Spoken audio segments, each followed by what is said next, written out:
As it stands, there is no processing plant for hemp fiber. Everything is microprocessing. So if someone's got a seed oil brand, it tends to be very, very short supply chain. So the farmer usually is also the processor, which is super. Lots of people say that's better, but it also means that you can't scale. That's Freya Bartels from Hemp Cooperative Ireland. This is the Lancaster Farming Industrial Hemp Podcast. My name is Eric Herlock, and today we're taking a trip to the Emerald Isle. Ireland, as you will hear in this interview, has some of the same challenges that we have here in the US when it comes to building the hemp industry, but with a few major differences. So we're going to talk all about that. We're going to talk about the work that Hemp Cooperative Ireland is doing to help facilitate the growth of the industry, including this really interesting educational framework they've developed called the 7 Pillars of Hemp. So Freya and I will talk about that in some detail. I think you're going to enjoy this conversation. I know I did. I learned a lot, so I hope you do too. We'll take a quick sponsor break, and then we'll come back and listen to my conversation with Freya Bartels from Hemp Cooperative Ireland.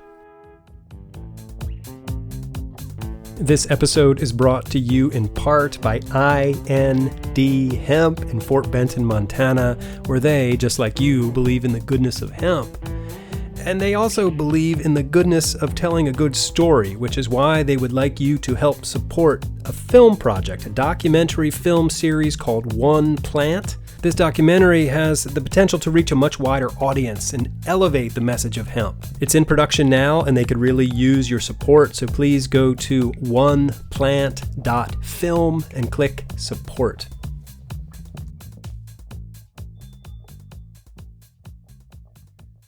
Farming is local, and so is King's Agri-Seeds. They've been screening products for local adaptation since 1993. Using the research farm in Christiana, Pennsylvania, King's is working to ensure seed varieties are fit for the East. Hemp is no different. Whether you are growing for grain, fiber, or CBD, King's Agri-Seeds has got you covered. Give them a call at 717-687-6224 or go to kingsagriseeds.com.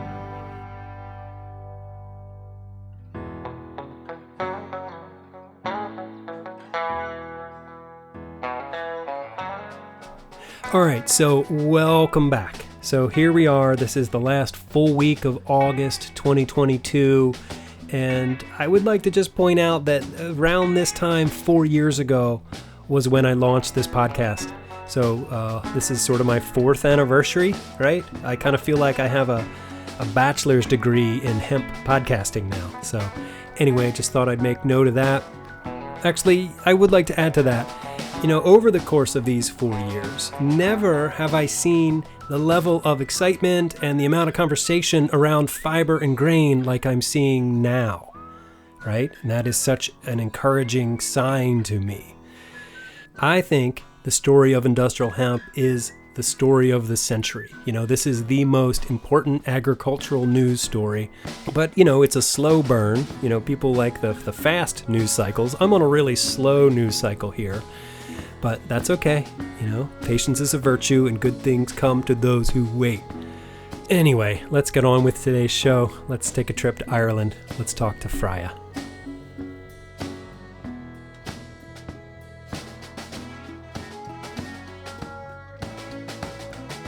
Freya Bartels from the Hemp Cooperative Ireland. Welcome to the Lancaster Farming Industrial Hemp Podcast. How are you today? I'm very well. Thank you so much for having me on and giving us this chance to chat about Ireland.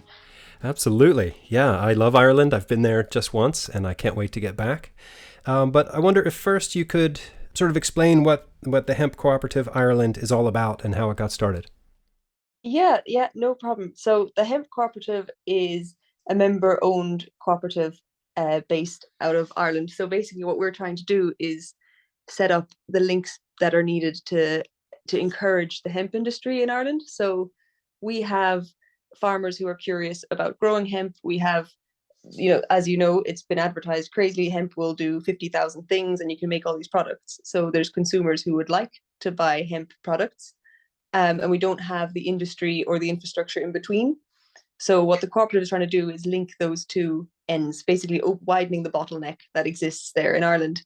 And one of the main things we were doing right now is networking. So bringing people together, having open days farm walks, talks, raising awareness, lobbying, these sort of things. Okay, great. Well, maybe you should explain sort of the how the hemp industry in Ireland is set up now. Are there a lot of farmers involved? Just sort of give us the lay of the land.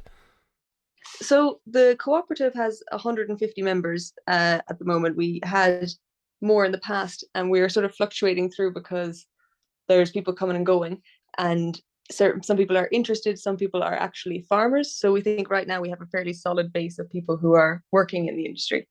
So that means we have access to most of the farmers who are curious.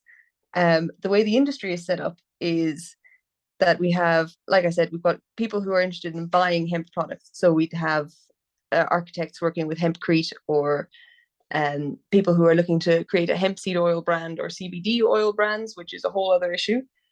And we have farmers who are willing to grow. Like, it's surprising actually when you talk to farmers about hemp as a crop, they're very open. Like, it's not as though farmers are refusing to grow it. So that curiosity is there, and we have to be quite tentative in telling people, oh yeah, grow away, because there is no processor there. So right. As it stands, we have various businesses that the co-op is aware of, which is really, really good. It's great to be in the know about where these people are, and so we can inform farmers, yeah, there's someone down the pipeline who might be setting up a processing facility. We can put them in contact directly. That really helps. People love putting a face to a name, and in Ireland everything goes on your relationships. So that's one thing the co-op is really trying to do. We're trying to get budding processors in contact with farmers so that is an established relationship, and down the line will be easier. Okay. But as it stands, there is no processing plant for hemp fiber, and everything is microprocessing. So if someone's got a seed oil brand, it tends to be a very, very short supply chain. So the farmer usually is also the processor, which is super. Lots of people say that's better, but it also means that you can't scale that at all, because farmers aren't business people. Often they are not. Often they can be, but it's a lot to be doing, to be running a farm and a business. So that's kind of holding it back at the moment. Okay. Now, are there like regulatory hurdles for farmers to climb over? Like here in the US, you have to, apply for a permit, you pay a fee, you've got to get a background check, they fingerprint you with the FBI. There's all of these things that farmers have to do just to grow a crop. Does that same sort of structure exist out over there? Oh, wow. Okay. So we would complain over here that it's pretty bad here with licensing, but we don't get fingerprinted. That is not the case. No. So what you need to do in Ireland to grow hemp is register with the HPRA, so the Health Products Regulatory Authority. Okay. And they're run by the HSE, which is our health service executive, basically the guys who run the health system here in Ireland. Okay. Which is interesting because that's not an agricultural body. Right. So it's a different wing of the government entirely, which we're also trying to kind of needle our way through. But yeah, so if you apply to the HPRA for a license, you need to firstly provide your folio of your farmland and show where exactly the hemp will be grown, which isn't too hard. Every farmer has that piece and can just outline the field they're planning on using. Sure. And you need to have an OSI map. You need to prove that you haven't been in jail for any drugs-related crime. They'll inform your local guard that you are growing hemp, which is great in a way also because then, you don't get in trouble with your neighbors. The guard knows this is industrial hemp. And when you say guard, you mean like the local police? Yeah, the local police. Sorry, yeah. And other than that, it's your seed label, it's things like that. They don't tend to treat you like a criminal. Now, the one thing that they will really do is tell you again and again, please do not remove the flowering tops from the plants and sell them or remove them from the field. Oh, okay. So that's a big issue for the CBD industry, which was kind of raising a hopeful head here. But that's all a contract between the farmer and the Health Products Regulatory Authority, which is, so that's part of the big tangle we have here in Ireland at the moment, that there's various bodies managing hemp farmers and none of them seem to talk to each other. Yikes. So do the farmers need to have their crops tested for THC while they're growing in the field? Yeah, but that is done for them. So that is an inspector sent out from the HPRA and they will test, and you won't hear anything back from them unless unless the crop's gone hot, and then you need to destroy it. And I haven't actually heard of anybody having to do that in Ireland. Okay. So they may have done, but I haven't heard of it. Right. Are there any like avenues for mitigation? Like let's say you wanted to grow it for fiber, but it gets hot. I mean, the what you're going to make from the fiber isn't going to care if there's THC in it. Do they let?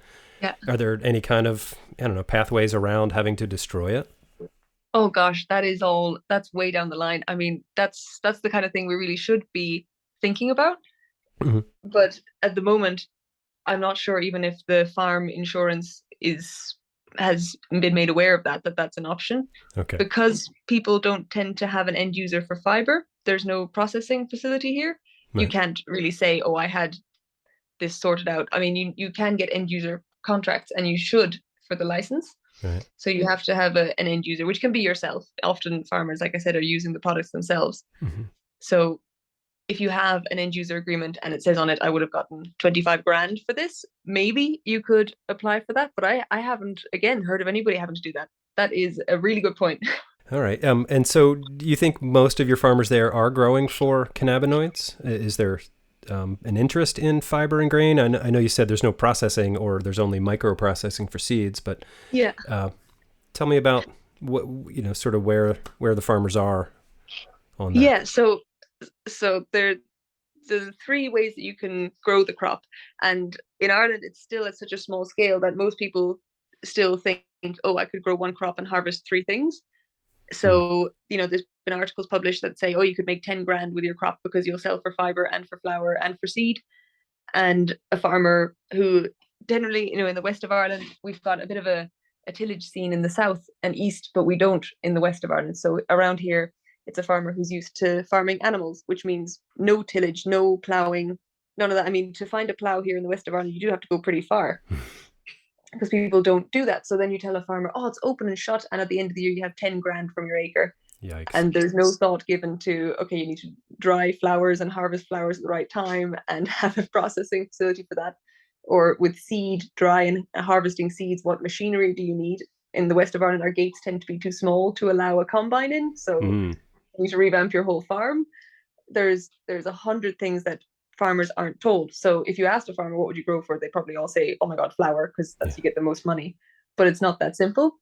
So what we're, as the co-op, encouraging farmers to do, because of the contract from the HPRA, which explicitly says don't remove the flour, we're obviously not encouraging farmers to remove the flour. We're saying, look, put the brakes on the CBD side of things and don't be putting yourself, out of whack with the people you signed a contract with. You've put your name down and said you won't do that.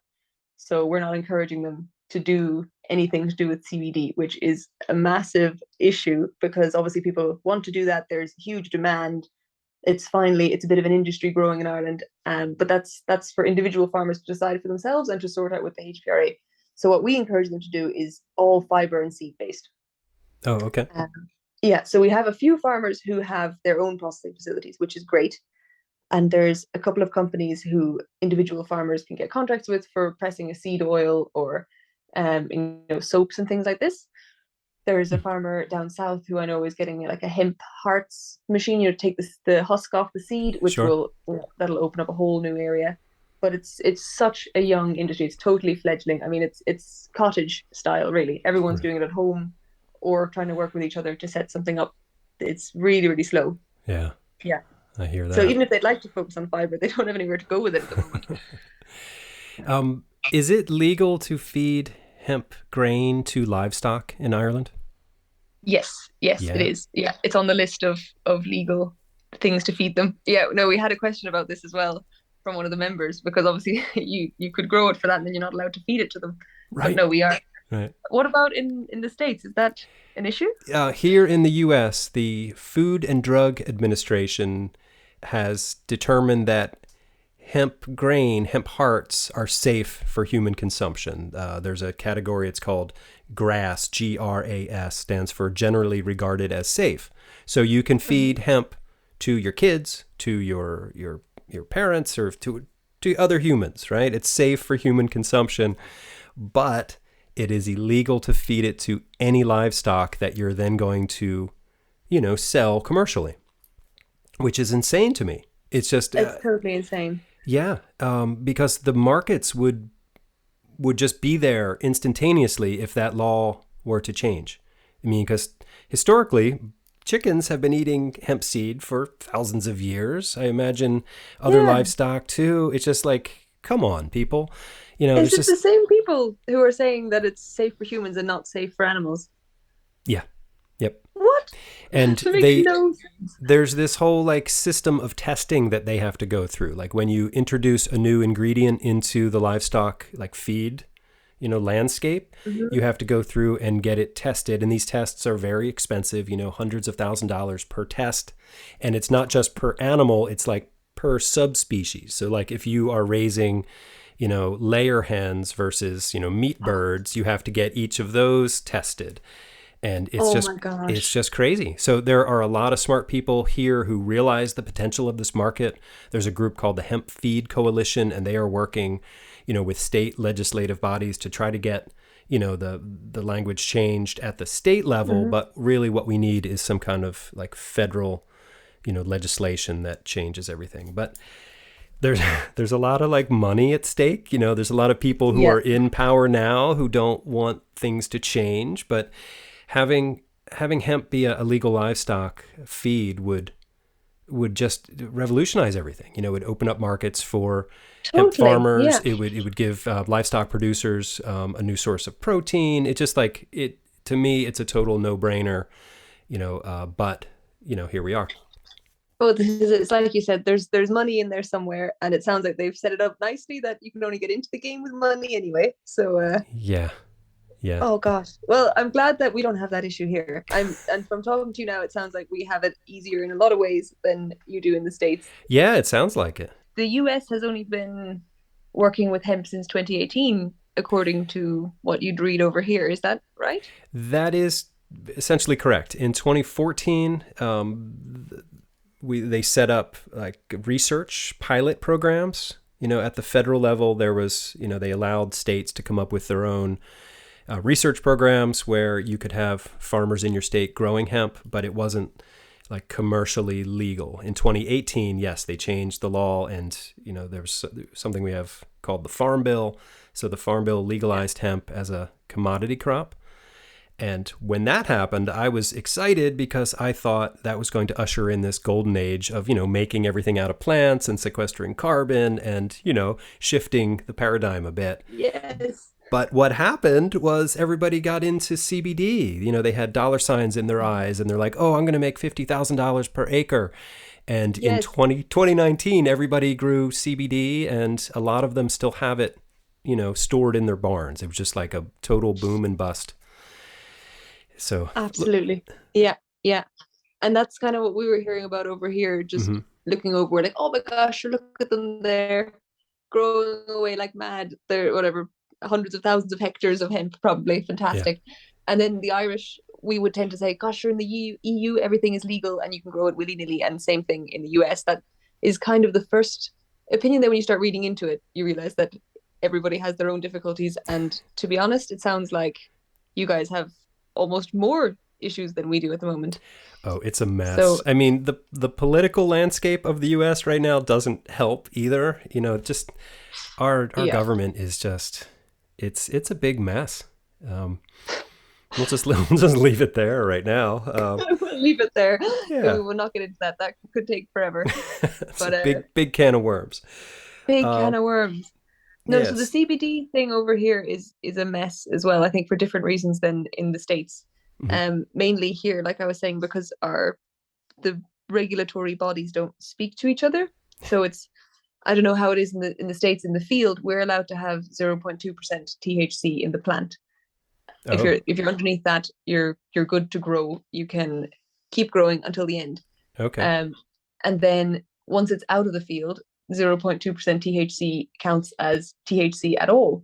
So if you're transporting hemp seeds and the flower is still around the seed because that's the way the plant is Sure. anatomically, you could technically be stopped by the guards, by the police, Hmm. and you're transporting 0.2% THC in the back of your van and are suddenly a criminal. That technically could happen. And then when you produce a food product from seeds or flowers, if you did choose to go down that road, there's a whole different body of things that you need to be aware of. You need to talk to the food safety authority then, and Okay. they are not necessarily working with the guards or with the HPRA. So there's all these different bodies along the way who are saying slightly different things or drastically different things. Right. That's interesting that your THC level is 0.2%. Over here, it's 0.3%, which is still Yeah, pretty low, right? very low, very limiting on species that are allowed as well. I'm not, or breeds, I suppose you'd say. Mhm. I don't know how it is over there. Again, over here we have a list in the EU of which types of hemp we are allowed to grow. Okay. So that's most people in Ireland would tend to grow Finola, the Scandinavian variety, Okay. but there's Finola. lots of experimentation with longer fibrous crops. Right. Yeah. Okay. Do you have a go-to crop like that in the States or in specific states, I suppose? Is there a trend like that? Because it's a really strong trend here. So yeah, farmers here are having success with varieties sort of grown at the same latitude. There's varieties from China that farmers are having success with, varieties from Poland, and that, if you look globally, they sort of line up with where our growers are in the U.S. Hmm. So yeah, fascinating stuff. Yeah, no, here it's more so what we tend to notice is that it's super wet, especially the West Coast. The humidity in the air is really, really high. So we have big problems with bud rot and Mm, growing yep. plants densely for fiber encourages a lot of bud rot. So we had two fields that were just shocking last year and Ooh. they called for emergency harvest. But we left a good few of them standing, and just the rot spreads to the stalk as well. And it was just you're thinking if I had saved this for fiber down the line, maybe adding another 2-3 weeks, Right. you'd have a lot of problems with dampness and moisture. And so there's certain different things you could do to control that with if you had a herbicide or a fungicide or something like this to control it Hmm. or spacing, so we're thinking of different ways of managing that. Well, how did you get involved in the hemp industry? What's your sort of personal story into hemp? So I studied a course that was really heavy on environmental and climate change and just general geologic change in all sorts of situations, and I got really interested in how agriculture is affecting all these things Hmm. and just was aware of hemp and thought that's a really cool crop. Amazing. I've never been a farmer. My family doesn't own land. So then when I came to work in County Mayo in Tormacady, it's this awesome place on the side of a mountain, absolutely stunning by a lake. And I just had access to land suddenly through friends who were curious, and we were all talking about hemp. And myself and my housemate asked one of our friends, we said, could we borrow an acre? And he said, you can. So we planned to grow hemp there. And then also at my workplace, which is a farm, my boss was like, yep, sure, grow an acre here. So then suddenly we were growing 2 acres of hemp in a place that hasn't seen anything like this in potentially ages. Like they Sure. say that this place is named after flax. So maybe beforehand there could have been flax grown here. Okay. But since forever, it's been grazed by sheep. So that's really, really minimum impact on the land. There's no plowing at all. So, we have to find a plow. We have to find a plowman. We have to find a guy who has, there'd be seeders and harrowers and things. Absolutely. People would be reseeding their land, but Hmm. it's not regular. So that was good fun. And then got involved with the Hemp Cooperative because I needed help and advice. And now I'm on the board of the Hemp Cooperative, which is so much fun. They're a network of the coolest people and just so generous with their time. So I'm really, really grateful to be able to kind of help out a bit further there. And, with the links that I have in Mayo now, it's just great to see. Like, this is a totally random county in the west coast of Ireland. There's so much happening in the hemp world here. So yeah, that was last year. And this year, 2020, we didn't manage to convince another farmer to let us grow in their field because in Ireland we tend to be in a scheme, an agricultural scheme. And the poor farmer we were growing with got in trouble because he was growing hemp in a scheme that was meant to be for grassland. Oh, So uh-oh. we had to help him through that. And obviously we were like, no, we're not going to be asking anybody else to jump ship on the scheme. So Mm. I'm growing with an actual CBD farmer in Mayo, which is Okay. interesting because, like I said, there's all these different things and not loopholes, but more navigation of the industry. And it's interesting to see a guy who actually has a business up and running. Nice. And so I'm helping on his farm now. So All yeah, right. still dabbling in the hemp world, thank goodness. Good. Now, how did like the general public react to your hemp growing there? Was there like public outrage, or were they excited about it? How did they take it?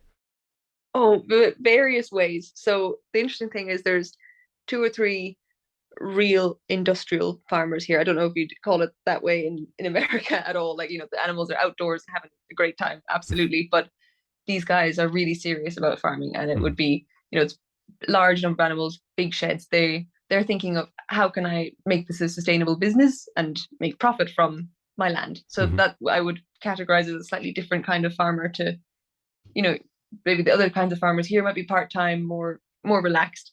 And those guys were interested. They were looking up immediately. They were like, okay. And like one of them even came and listened to a conference. So we have an agricultural research body here called Chagas, and they had a talk on hemp. And he came and he listened to that. And we were chatting about this. So I got a lot of advice from these guys because they know their land and they know what works here and what doesn't, and obviously had no experience of hemp.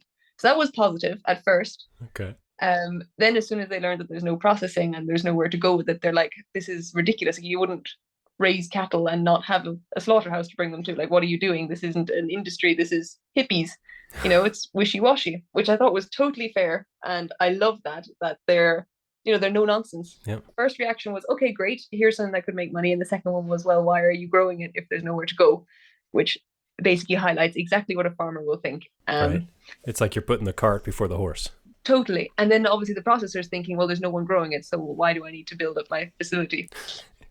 Yeah. Classic chicken and the egg scenario, right? Absolutely. Yeah. Yeah. Same thing everywhere. That's the neat thing about the US is that now people are building processing centers. Like there's a few up and running now, and then there's a lot like coming online soon. So we're getting there. It's a slow, painful process, but we're getting there.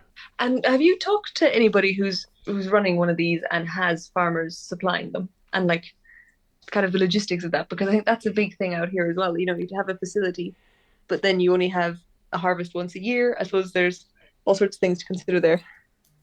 Yeah, actually, I have talked to a few processors who they're farmers who have a processor on their farm, and they contract with area farmers, and they bring their hemp straw over there to get processed. They're few and far between right now.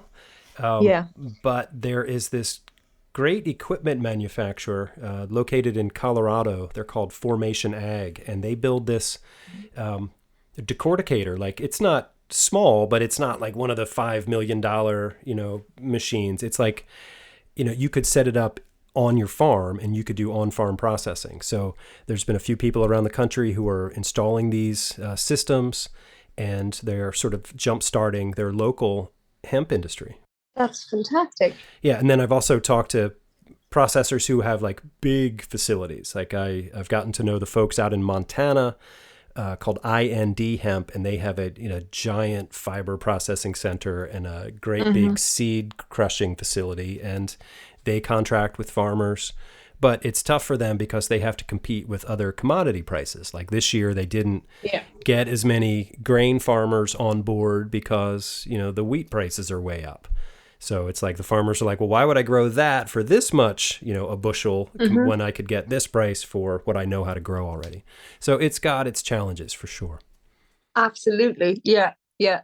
So I think that'll be the real telling moment in Ireland when a facility actually goes online, because you'll see, okay, how many people were waiting in the wings to grow, but just waiting for someone to be there. Now we have something really cool going down around here as well, where there's a few businesses that are starting up that are actually, agricultural consultants and have access to farmers. And maybe they already are planning things down the pipeline, where they're like, look, as soon as we have this up and running, you guys can start growing hemp, which would be fantastic. That's kind of what we're hoping for. I keep waiting for the general public to demand that, everything we buy as consumers, to demand that is made out of, carbon neutral or carbon negative materials. Like, and just if we can move to an agricultural based manufacturing system rather than a petroleum based system. So I'm waiting for, just like regular people to demand this stuff. But so far I haven't seen them. Like, you talk to just a regular person and they're like, oh, hemp. Yeah, that's marijuana. Right. There's just so much education that needs to happen yet. Oh, definitely. Definitely. I think sometimes those posts that are saying, 50,000 uses, people in the hemp industry is like, oh, that's not even useful to say anymore. I'm like, but not everyone has seen that post yet. We still need to get people, hyped about it, because technically, I suppose it can when you break it down. There's 100 different types of paper it can make. Right. But there is there's a long way to go now. The company 8,000 Kicks, who makes hemp shoes, and Patagonia has a few hemp clothings Sure. and garments and things. I think that's really, really awesome when people can actually touch and feel something, and they're like, great, I can wear this canvasy thick jacket or this really soft shirt. Right. I mean, there's a couple of cool companies now as well, like on Etsy, who would work with their producers to make not even expensive, like it's fairly affordable clothing, but it's made of hemp, and you're thinking, well, that's where it needs to go. People need to see this is possible, not Right. thinking, oh, I'll be wearing a Hessian sack and it just preaching as a hippie. I think that's a big thing in Ireland, that it's seen as hippy dippy, wacky tobacco kind of Right. situation by Yeah. a good few people. Yep. And they've got their heads screwed on right, and they're looking at it and thinking, what are you doing? And then you've got the other side of people who are like, oh my gosh, I'd love to try CBD, and yes, I'll wear those hemp shoes. So Ireland is a really cool place to be in right now. There's a lot of exciting people. People are very open. Yeah. Surprisingly. Yeah. Here, there's a big push to have, the hemp materials manufactured domestically, right? So back in, I guess, the 90s here in the US, there was some kind of like trade agreement called NAFTA, and a lot of big companies just sent their manufacturing facilities overseas. So right now, like, we don't have the infrastructure in the US to, let's say, like, make textiles from hemp, because all of that stuff has been sent to China or, the South Pacific or wherever. So a lot of building the hemp industry here in the US is actually rebuilding the infrastructure that we need to have, vibrant, manufacturing supply chains. So it's so many challenges, but I think in the long run, just it has to be worth it, because, yeah, I think you and I are coming at this from the same point of view. This is about environmental concerns. Like, we have one planet. Absolutely. And we need to take care of it, and we messed it up in such a short time. And the more mitigation we do now, the less suffering is going to happen in the future. And agriculture has to be part of that mitigation solution. Absolutely. Yeah. 100%. Yeah. And it is almost overwhelming when you're thinking about the main drivers or causes and problems of biodiversity loss, all these things. Yeah. And that there's this crop, and it seems like it's on the cusp of something. It's a bit too stagnant. Mm-hmm. We need to solve some issues. I think what it'll take is, I don't know, some sort of shark, a real business person, to just cut through the nonsense here in Ireland. I think that could really be the solution to some of the stagnation and the slow kind of fumbling with pennies and things, trying to cut corners. I think we need someone to just blast through, open the doors, open the gateway. Let's say, right, we can process seeds and fiber here. Away you go, because it is small enough. Like, I mean, Ireland would fit into a lot of your states. So in terms of distribution distances or anything, that can all be overcome once someone shows that it can be done. Right.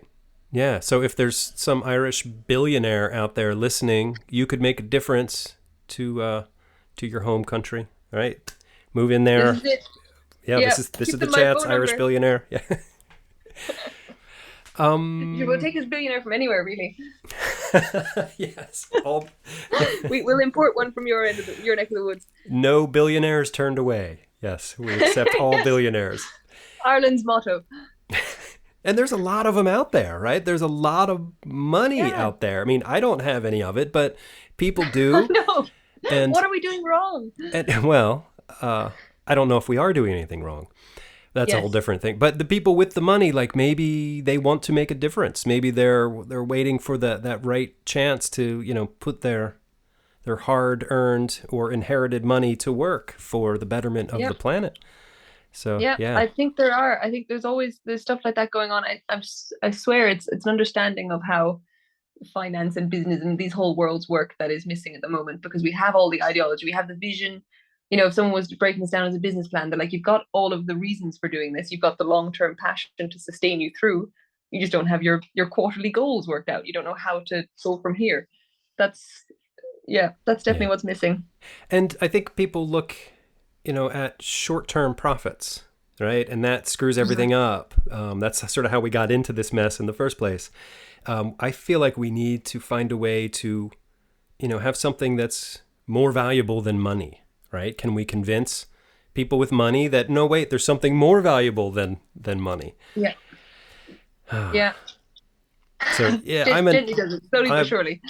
I'm definitely an idealist, a dreamer, but I have this vision, right? A vision Mhm. of the world as it could be. This is Anyway, it. Yeah. Yes. Moving so on from the moving on. vision. So I'm looking at the Hemp Cooperative Ireland's website. That Yeah. address is hempcooperativeIreland.com. And you've got something here called the 7 Pillars of Hemp.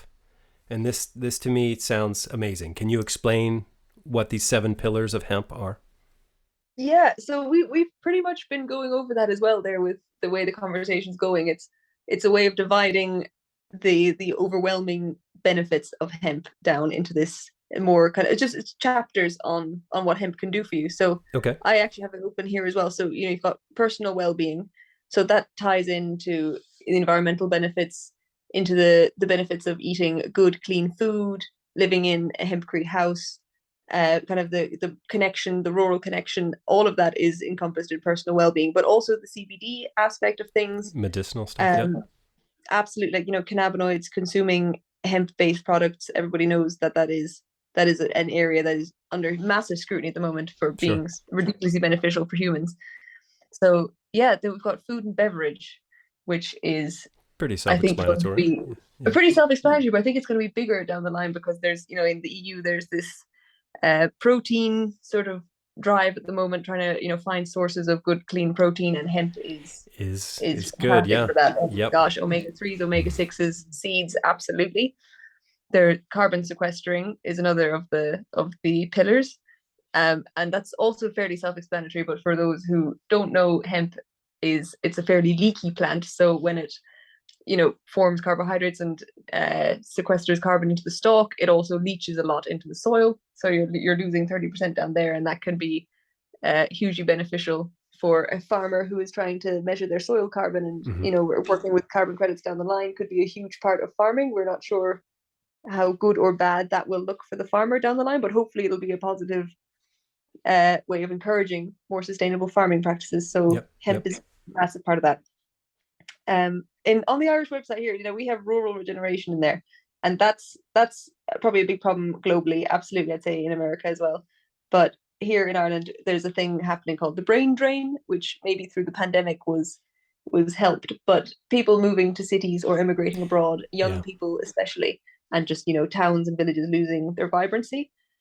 So what with hemp being you want to have shorter distribution distances, potential for processing locally, and farms coming back to life, and young people coming back into farming. So only 5% of Irish farmers are under 35, Wow. which means you've got 30% of them are over 65, which means it's an aging farming Yeah. population, Same. which Same here for the U.S. for sure. which is shocking because you've got to think producing food is the most important thing, and no one's going into that line of business. So in terms of rural regeneration, hemp is an exciting crop. A lot of the people in the co-op are young, so we've got a lot of the younger generation of farming is looking at this and thinking, well, that sounds more fun than slobbering with sheep. So there's that. Um, we have animal welfare because hemp bedding, hemp feed. I know you have trouble with feeding hemp to them, but we don't. So there's that. The sixth pillar of hemp that we have here is the sustainable circular bioeconomy. So that's like you were saying, Eric, with the need for products to be grown locally, grown in the country that they are used in would be ideal, but even grown on the planet rather than dug out of the soil or Yeah. dug out of the ground. Moving away from a carbon-based economy. So bio-based and circular is the aim of the co-op. Like we can say that we're business driven, we want to do this and that, but at its core, the hemp cooperative is hugely focused on the environment. Um, and the final pillar is sustainable construction.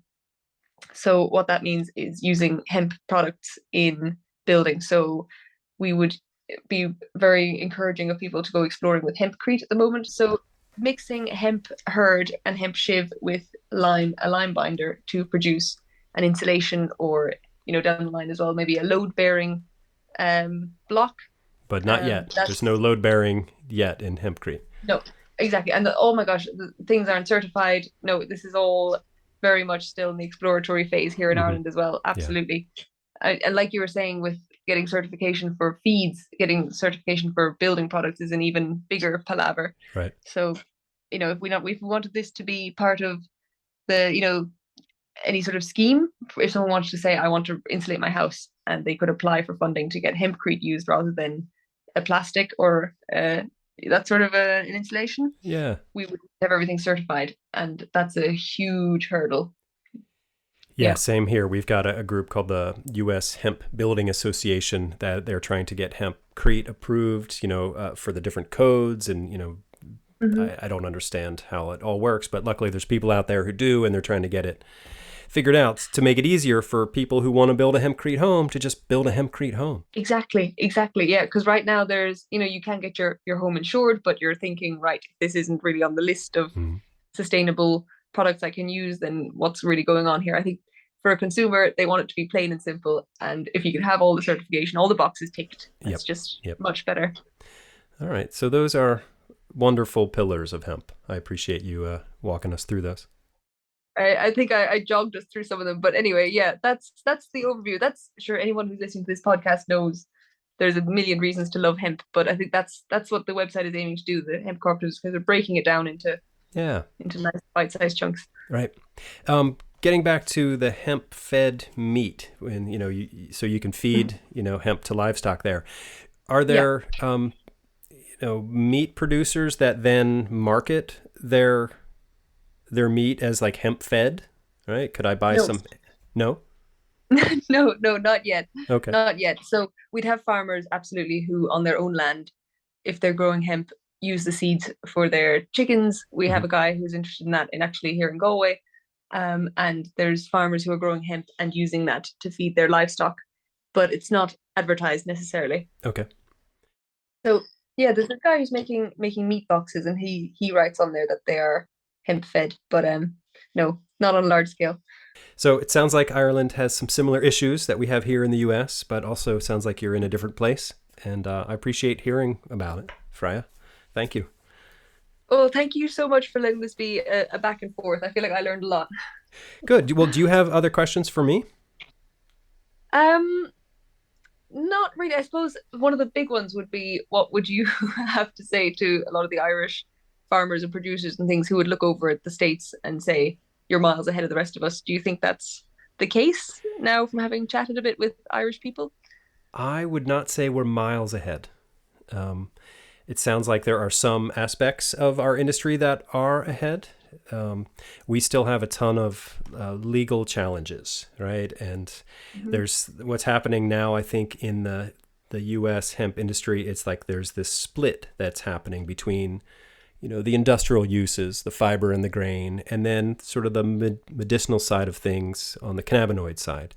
We need to figure that stuff out sooner than later, because it seems like, I don't know, the CBD side of things is now starting to cause some issues on the industrial side. It's like regulators are a little confused, like, wait, do we need to regulate this crop as a drug? Or is this just a commodity crop that we can just, let farmers grow it like corn and soy? And I mean, I think we need to let them grow it like corn and soy. We're not going to scale up at all with these, with these really this tough regulations, all of the testing and the fees and so miles ahead, no, but in various places, maybe we're a little further ahead, but it sounds like you all need some processing over there. We do, absolutely. No, I'm glad you put the shout out there earlier. So calling all billionaires, I'll do it again. Yeah. Absolutely. Wait, Bono, isn't he one of your Irish billionaires? Where are the guys from U2? Sure. They should step in. Absolutely. I'm sure they'd be up for it. You're right. We should just be knocking on doors. Yeah. Straight up to Dublin, I'll go. Yeah. That's great. Well, let me know how that works out. Yeah. Oh, yeah, if it does work out, I'll be encouraging others. I'll be like, this man's interested in funding all sorts of hemp projects. Oh, gosh. Well, from what I remember, Bono from U2 is interested in solving world hunger. And hemp plants produce a lot of seeds, right? So maybe that's our angle. Maybe that's how we reach him. That's a great angle. Should we write up the email now? You send me a draft. I'll edit it, and then we'll go from there. Fantastic. Yeah, we'll go with that. Poor Bono, if he knew. Oh, he would know it all comes from a place of love, right? Absolutely. We're just trying to list people we know who have loads of money. Yeah. Yeah, and who love Ireland. And good hearts. And Yeah. good hearts. Yeah. Yeah. Good. Well, Freya Bartels, Super. it's great to talk to you today. Thank you so much for your time. No problem. Thank you so much for having us on. All right, there you go. Freya Bartels and the 7 Pillars of Hemp. That sounds like some kind of amazing folk tale or fairy tale or, epic poem. But anyway, thank you to Freya for joining me in that conversation. And it was a serious call out to billionaires. Like, this industry needs billionaires with a conscience. All right, so please get in touch. I will put a link to Hemp Cooperative Ireland's website on the show page for this episode, along with their social handles. All right, so just something else. I keep thinking of things that I want to tell you. So just yesterday, I watched that John Oliver show. It's called Last Week Tonight, and he did a great segment on carbon offset credits that I think we all need to pay attention to. So check that out. Very interesting. Oh yeah, one more thing. The Pennsylvania Farmers Union is doing a giveaway for Farm Aid tickets. Right, you can enter for a chance to win tickets and hotel accommodations to this year's Farm Aid, which is in Raleigh, North Carolina.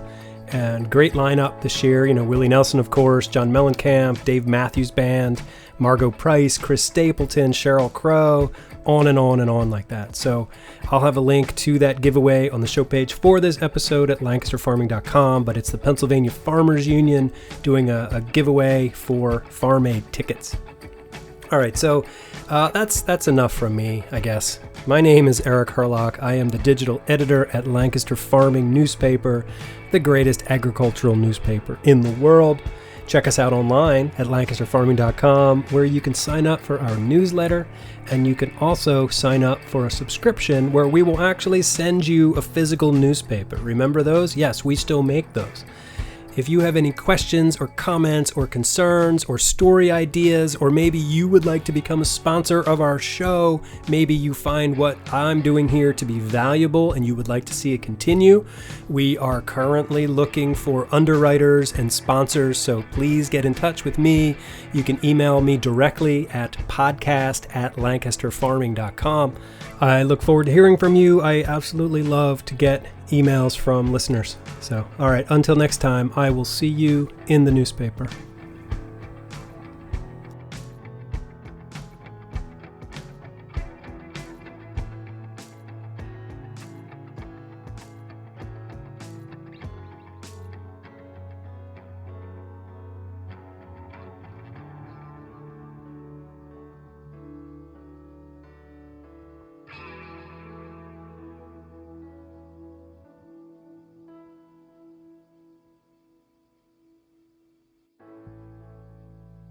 Industrial hemp.